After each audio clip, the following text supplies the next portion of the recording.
Oi, gente, tudo bem? Gostaram do meu filtro de hoje? Sou eu, nenenzinha. Mas não é porque eu sou pequena que eu não sei das coisas, e não é por isso também que eu não sou muito brava. Quem não tá fazendo as atividades já sabe, né? Vai ficar com aquela menção um tantinho quanto baixa, não é legal de ficar. Então, os vídeos aqui não é de puzzle, eles contam como menção de participação. Não deixem de fazer, assistir, tentar responder as perguntas com bastante atenção, com bastante cuidado. Tudo bem? Combinado? Além disso, a gente tem atividades aí em aberto, né? Acho que vocês têm coisinhas para fazer durante essas semanas. Então, vamos para a nossa aula e eu vou sair desse filtro. Então, na semana passada, a gente conversou como, para moldar o relevo terrestre, nós temos duas forças. Lembram? As forças endógenas, que vêm lá de dentro da Terra, como o vulcanismo, né, com os terremotos, o surgimento de lava, toda a questão que eu falei para vocês sobre as falhas, e também existe o movimento exógeno, né? Os fatores exógenos. A aula de hoje é para a gente se atentar um pouco mais a esses fatores que modelam o relevo, os fatores que eles vão ser os grandes esculpidores, eles vão pegar lá e vão entalhar o relevo, você vai ficar dessa forma. Então a gente vai olhar um pouquinho mais para elas. Quando a gente fala de rochas, eu falei para vocês que nós temos rochas mais resistentes, como um granito, e rochas que são um pouco mais frágeis, como um calcário ou um arenito.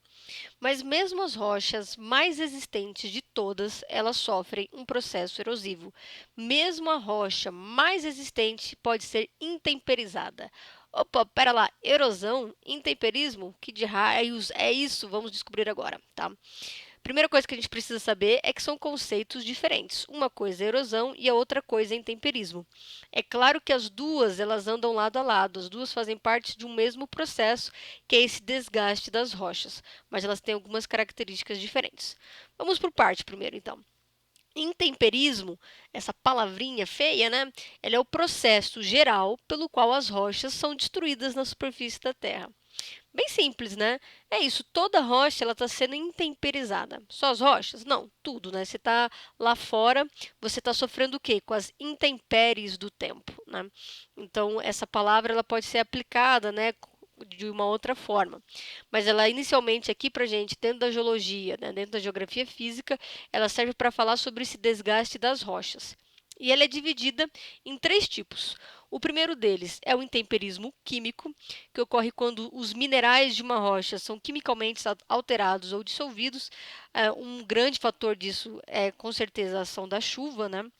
Mas teriam outros tipos de intemperismo químico.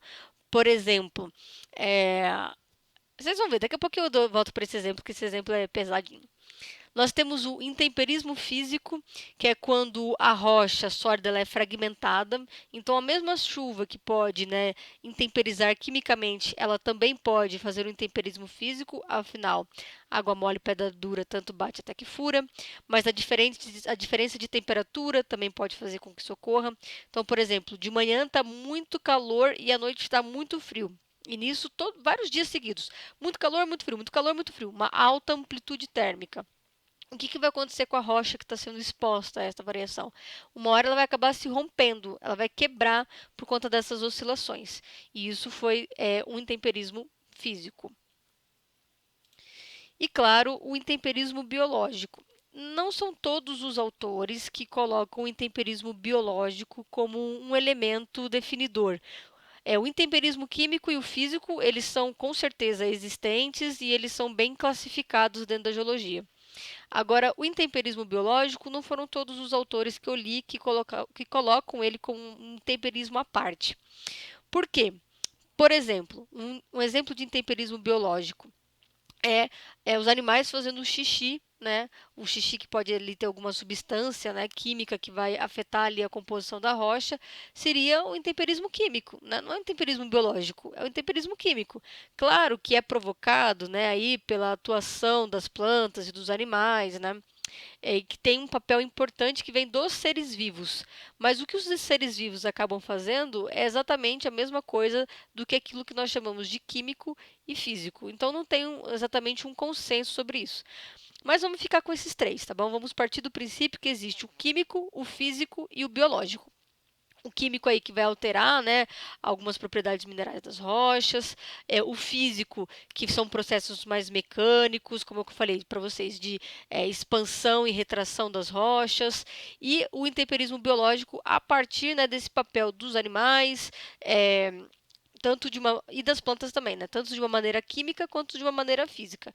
O exemplo que eu vou dar para vocês no próximo slide do intemperismo biológico é o intemperismo biológico físico. Vocês vão ver o que acontece quando uma sementinha entra num buraquinho de uma pedra e ela cresce, né? O que vai acontecer ali? O intemperismo biológico. Mas eu poderia classificar facilmente esse intemperismo biológico como um intemperismo físico. Afinal, o que essas raízes vão fazer? Elas vão romper com a rocha. Então, é físico.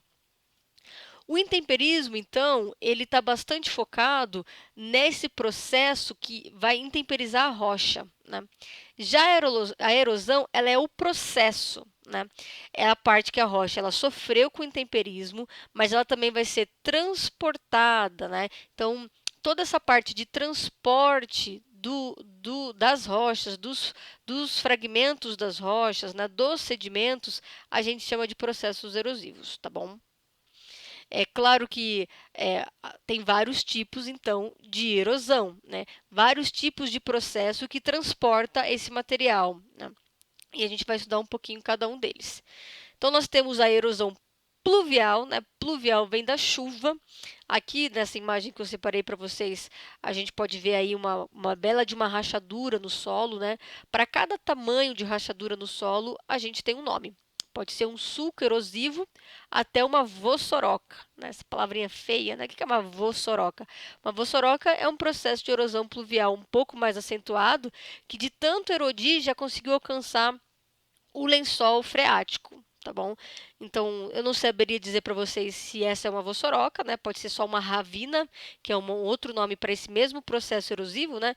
Sulco erosivo, ravina e vossoroca, a vossoroca sendo um extremo, né, um pouco maior, né, que é essa terra rasgada que chegaria até o lençol freático, bastante comum, né? A gente vê isso com muita tranquilidade em vários lugares. Em Rio Grande é muito comum ver esse tipo de modelo de erosão. Geralmente nos morros também a gente consegue ver. Nós temos a erosão fluvial, não podemos confundir o pluvial com o fluvial, porque o pluvial tem a ver com chuva e o fluvial tem a ver com rio, né? Então o rio, ele vai fazer todo o trabalho de pegar esses sedimentos, né? A água vai fazer esse trabalho e ele vai levar esses sedimentos para uma parte mais baixa e tudo mais. Então ele vai erodindo todo o seu redor. E faz essa ação muito bonita, né? Os rios, né, as águas, a gente está vendo aqui, eles são um dos maiores fatores erosivos do mundo, né? Então, a água, a brincadeira do pedra mole, qualquer pedra dura, qualquer água mole, pedra dura, tanto bate até que fura, ela é muito real, né? A água, ela tem essa capacidade de passar, de romper, de quebrar e sedimentalizar as rochas. Então, a erosão fluvial é aquela oriunda dos rios.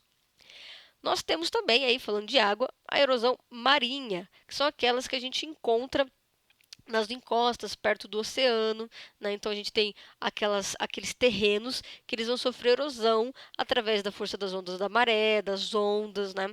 E tudo isso vai produzir uma certa forma de relevo, um acidente geográfico muito peculiar. Repare, tirando um pouco aqui a erosão pluvial, a erosão fluvial e a erosão marinha, elas produzem uma forma de relevo que é bastante peculiar, né? Um cânion, uma falésia, que são coisas que a gente vai ver daqui a pouquinho também. Para não falar que só tem a água, só a água que faz erosão, só a água é processo erosivo. Não, a gente também tem aí o poder dos ventos, né? A força eólica que vai erodindo ali, bastante presente nas regiões um pouco mais áridas. Então, onde não tem chuva, né, para fazer todo esse processo erosivo, a gente tem a força do vento. É claro que a força do vento é um processo um pouco mais longo para se decompor do que o processo das chuvas. Então você deixa uma estátua, né? Pega as pirâmides do Egito, né? Por que as pirâmides do Egito são tão bem preservadas? Porque elas estão numa área muito seca. Então não é que elas não sofram processos erosivos, elas sofrem processos erosivos.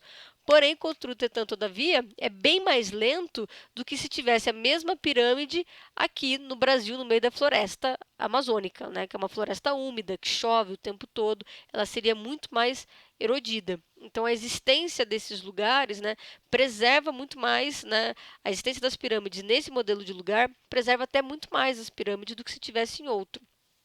E isso é bem bacana da gente perceber, né? Então, para a ação do vento se destacar, vamos dizer assim, ganhar um destaque, tcharam, virar estrela da erosão, geralmente são em lugares um pouco mais áridos. Por fim, não menos importante, a erosão glacial, que é, de novo, né, é a água nos seus diferentes estados, seja na chuva, seja através do rio, né, seja através da força dos oceanos e agora através da força do gelo. Ah, professora, do gelo também, mas como é que isso vai erodir as rochas, né? Imagina todo aquele processo de descida da neve, né? Ela vai descendo igual um escorregador, um fofinho? Não. Conforme a neve vai descendo, ou o gelo mesmo, né? Aquelas calotas de gelo vai descendo, ele vai levando consigo um monte de sedimentos, como se ele estivesse lixando. O resultado disso, a gente em geologia chama de estrias, né? Todo estriamento que vai deixando uma rachadura, né? Tipo um arranhado assim nas rochas, porque o gelo desceu por essa rocha. Então, estrias é que a gente só lembra das mulheres, né? Mas a estria, os homens também têm estria, né? Mas as mulheres têm um pouco mais. As estrias dentro da geologia é esse processo que o gelo deixa a partir da erosão, né?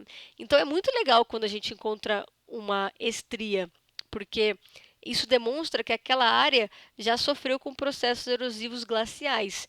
Então, por exemplo, aqui no estado de São Paulo, a gente encontrou alguns, né, registros dentro das rochas, né, por fora das rochas, mas nas rochas, dessas ranhuras, né, desse processo erosivo glacial. O que isso prova? Que, embora hoje o Brasil esteja numa condição climática quente, em algum período da história do mundo, nós estivemos congelados. Esse mesmo território que hoje a gente chama de Brasil, em outro período geológico, era um lugar completamente congelado. Como que a gente descobre isso? Alguém conta? Alguém manda uma cartinha por cegonha? Não, olhando as rochas. As rochas contam a história do mundo. Isso é bem legal, bem importante. Para não dizer que eu não citei, nós também temos a erosão gravitacional. Como o nome já diz, né, aquela que vai envolver a gravidade. Então, se eu estou num terreno mais íngreme, mais acidentado, eu tenho mais chance de ter um certo desabamento, né? Então, eu tenho mais chance dessa rocha ser puxada pela gravidade. Então, também é um modelo de erosão. Vamos dar uma olhadinha nisso um pouco mais de perto, né? Principalmente no que tange ao intemperismo, né? As erosões, geralmente, a gente consegue entender um pouco melhor. O intemperismo, ele é um pouco mais difícil, né? Porque é todo esse processo de desgaste da rocha. Lembra, o intemperismo desgasta a rocha. A erosão vai pegar esse desgaste e vai levar esses sedimentos também. Então, as duas andam juntas, né? Não dá para a gente separar o intemperismo da erosão. Também é importante a gente lembrar que esse processo de desgastes da rocha é muito rápido. Ah, professora, peguei um pedaço aqui, um bloco, vou colocar lá fora e vou esperar para ver como é que ele vai sofrer o intemperismo, né? Opa, calma lá, demora muito tempo, é um processo de milhares de anos para a gente ver esse processo de degradação, né? Para a gente ver esse processo de erosão da rocha. Então, não adianta colocar uns dias, um mês, que você não vai ver nada, ok? No máximo que você pode ver é ficar verdinho, né? Sofrendo um processo biológico, né, de criação de vida, mas daí nada a ver com geologia, tá bom? São processos lentos. O intemperismo, a gente vai estudar um pouco mais ele também lá para frente, quando a gente for debater solo, né? Então, ele é um processo muito importante para a formação dos solos, porque ele vai destruindo as rochas, né? Então, ele vai intemperizando essas rochas. O que acontece com uma rocha intemperizada, né?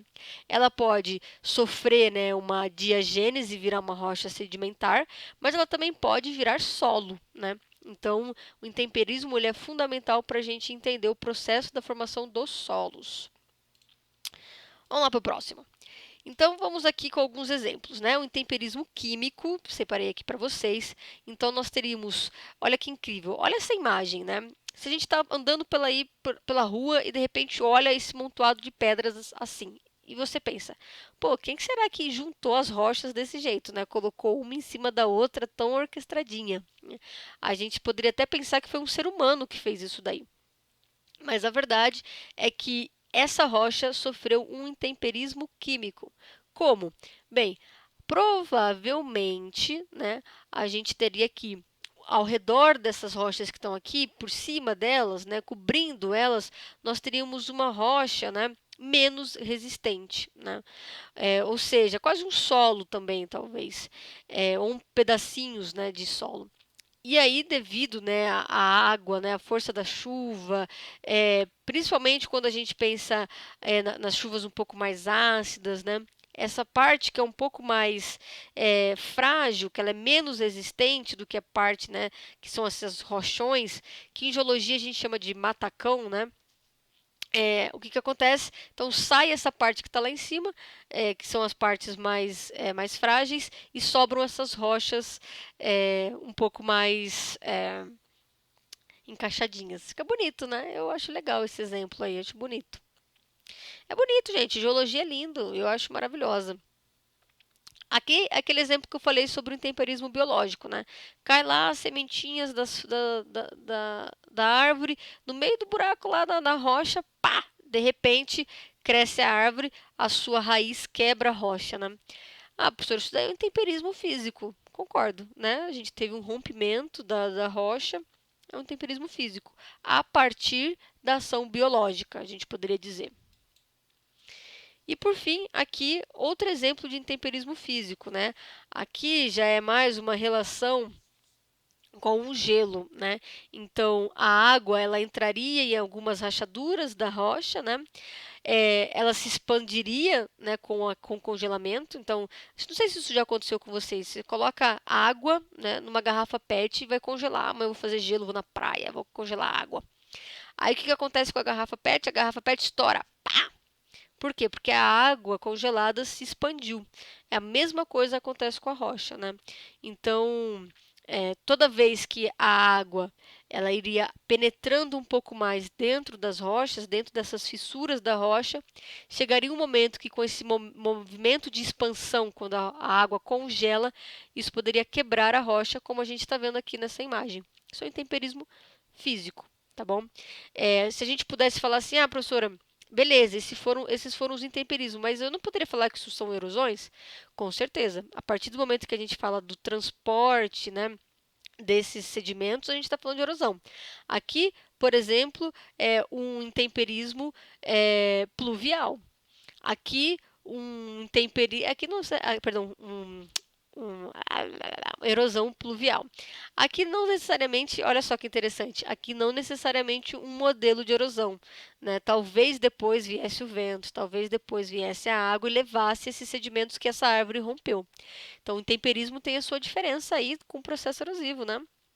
E aqui a gente poderia falar de uma erosão glacial, né? Então, o intemperismo e a erosão, elas andam lado a lado. Mas enquanto o intemperismo ele é focado nesse desgaste da rocha, a erosão vem mais nesse processo de transporte dos sedimentos, ok? 17 minutos, mas essa aula vai ser longa, viu?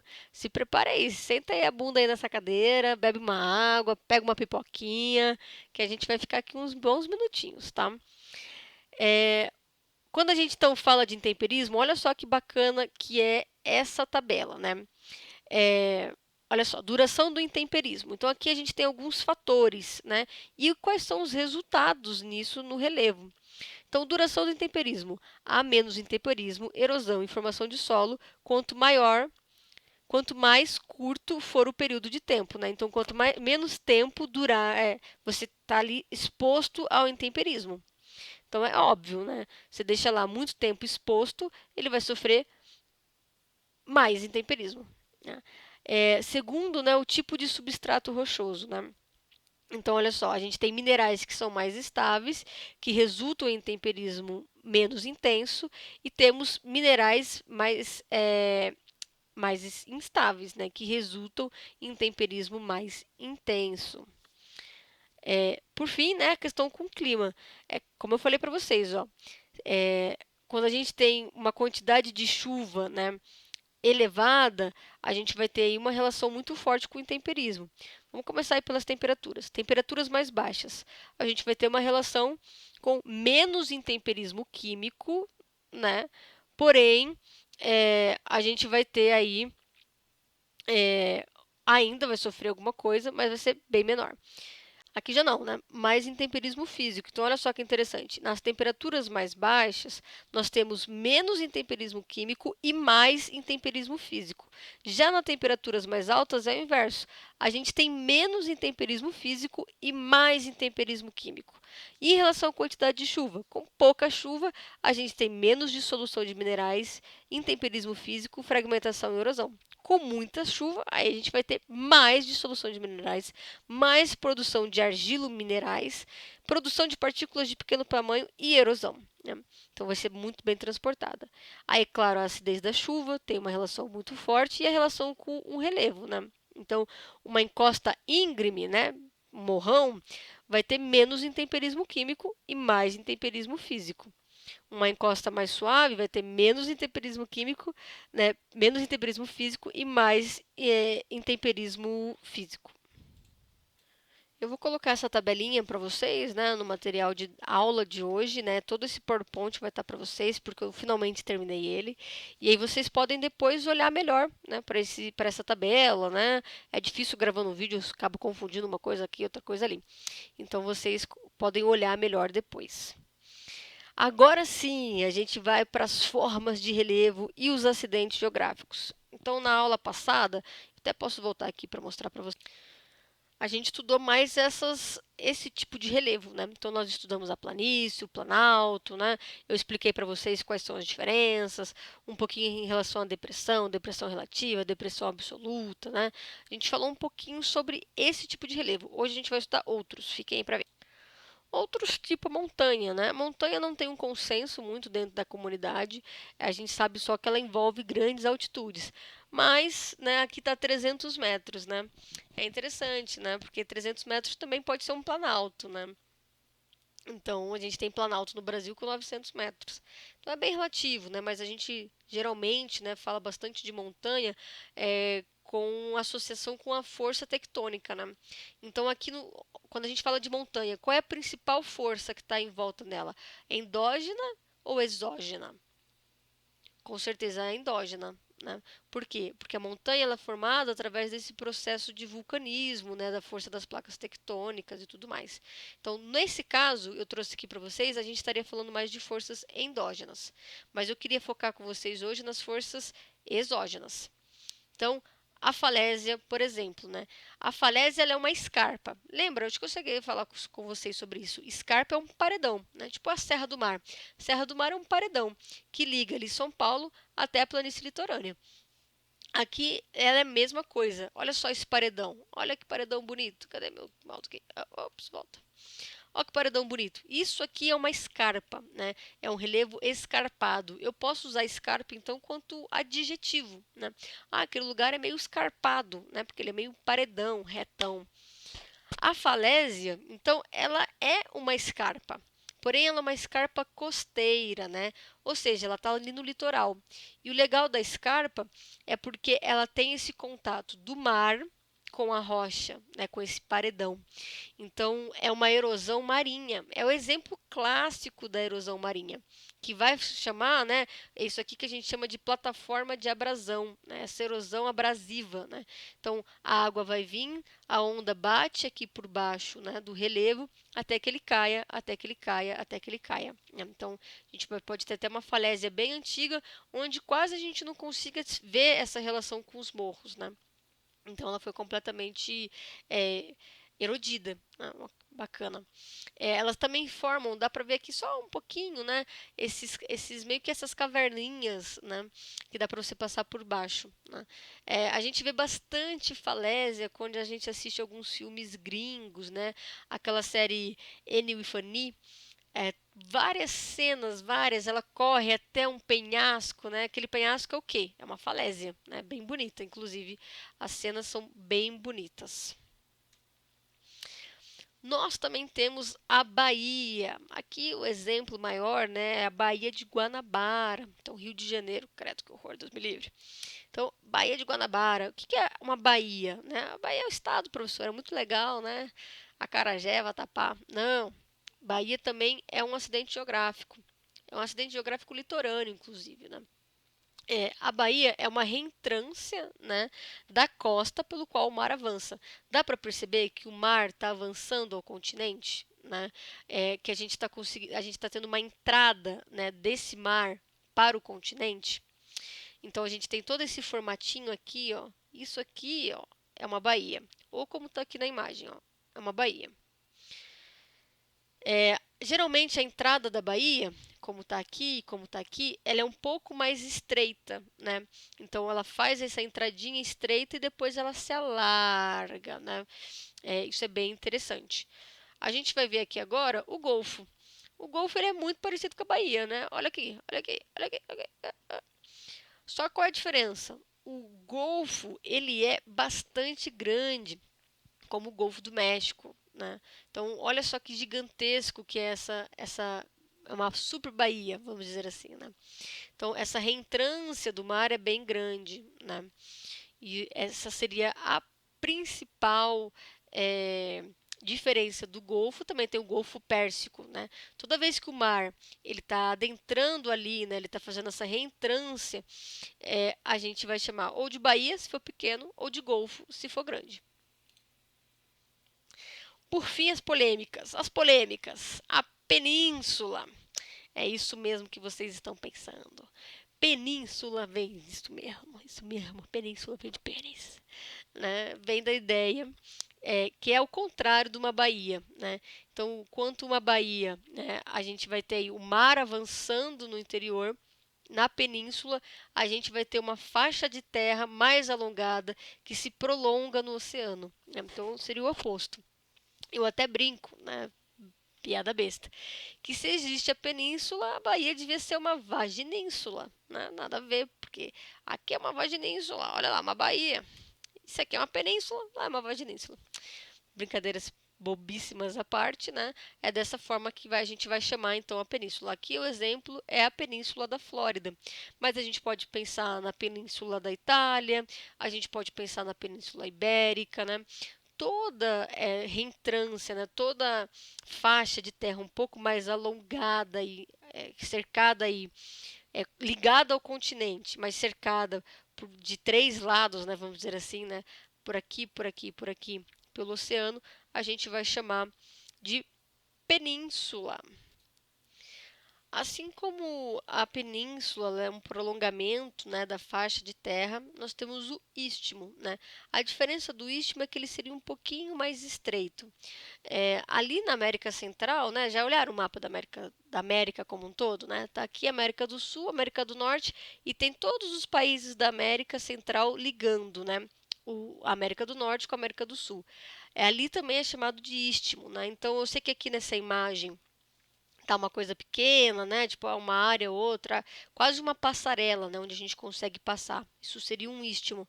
Mas também a gente também usa istmo para pensar em coisas bem grandes, em proporções muito grandes, como é toda a América Central, né? Então, é uma coisa que também está caracterizada aí pelo surgimento do istmo, né? Pelo seu processo, seria esse rebaixamento da superfície ou a invasão do mar. O que poderia causar nesse rebaixamento da superfície? Um falhamento, alguma coisa do gênero. E a invasão do mar, aumento do nível do mar. Então, sei lá, você tem um nível do mar X e de repente ele eleva. Então, uma área, né, aqui, por exemplo, poderia estar antes submersa ou emersa, né? Emersa. E a partir do momento que essa água invade, ela fica submersa. E aí a gente consegue ver o quê? Só o istmo, né? O istmo e o cabo, eles têm uma coisa parecida, né? Eles parecem até, olha, a gente está vendo aqui um prolongamento, né? Só que o processo que forma um e que forma o outro é completamente diferente. Como eu falei aqui para vocês, no istmo está muito associado com ou o rebaixamento da superfície ou a invasão do nível do mar. Já o cabo não. O cabo ele está bastante associado àquilo que a gente chama de erosão diferencial. O que é isso? Palavrão é esse? Erosão diferencial é o seguinte: eu tenho uma rocha que ela é mais resistente do que o seu entorno.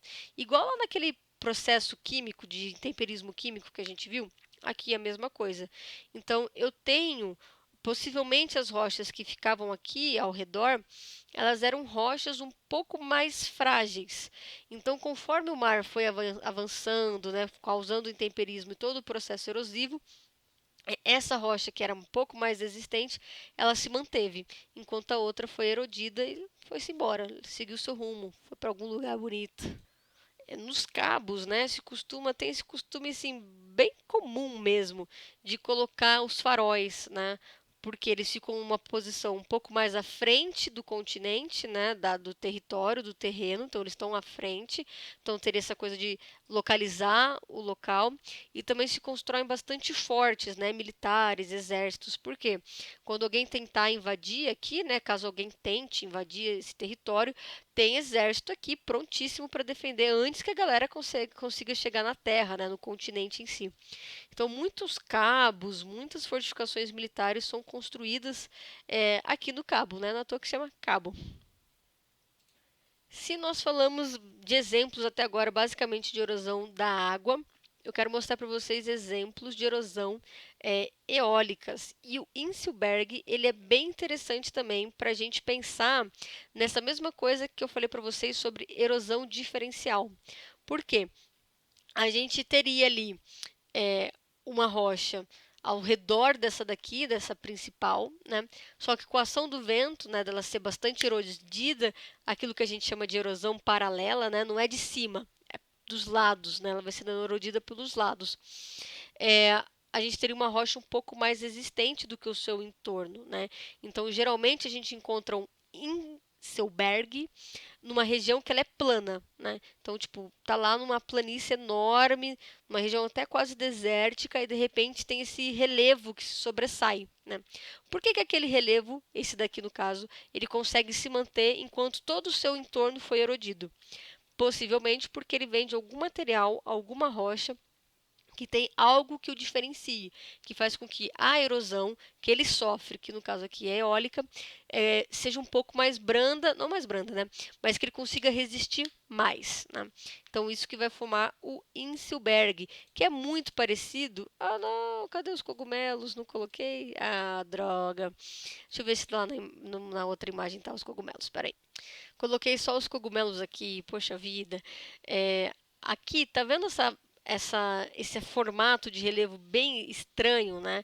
A gente chama eles de cogumelos, né? Porque eles lembram o formatinho do cogumelo, né? Uma base bem estreitinha, vai subindo e vai ter não sei qual é o nome disso, essa abóboda que lembra bastante de um cogumelo. Esse tipo de relevo, né, de acidente geográfico, a gente encontra também em áreas desérticas. Dá para ver perfeitamente, né, que ele foi erodido pelo vento, né? Então o vento foi passando, ele foi sendo erodido. É um formato bem interessante, bem único. Não é tão simples assim de encontrar por aí na natureza, né? É bem legal. Aqui nós teremos o relevo submarino, mas como nós já estamos com 32 minutos de vídeo e eu não quero que ninguém morra, tem um piripaque do tédio assistindo a essa aula, vou parar por aqui hoje e a gente continua na semana que vem. Beleza? Combinado? A minha ideia era outra. A minha ideia era terminar tudo agora e a gente na semana que vem fazer uma atividade em live, todo mundo junto. Mas a gente faz o seguinte, fica para outra ainda. Na próxima, sem ser essa outra, a gente participa todo mundo junto, feliz, contente, para debater os assuntos que a gente tem estudado aqui pelas videoaulas, tá bom? Qualquer coisa vocês podem consultar o livro didático de vocês, tem bastante coisa lá e vai dar muito certo, tá bom? Esse conteúdo é um conteúdo que tem muitas chances de cair no vestibular. Por quê? Porque eu acho que os vestibulares esse ano vão ser um pouco mais focados em questões físicas, já que a política está esse caos. Beleza? Então estudem mesmo esse assunto. Esse assunto é bom, ele é importante. Quem depois quer prestar concurso, gente, é sério, cai bastante. Relevo sempre cai, tem sempre pelo menos uma questãozinha de relevo nos vestibulares. Então, beijos, se cuidem, até a próxima.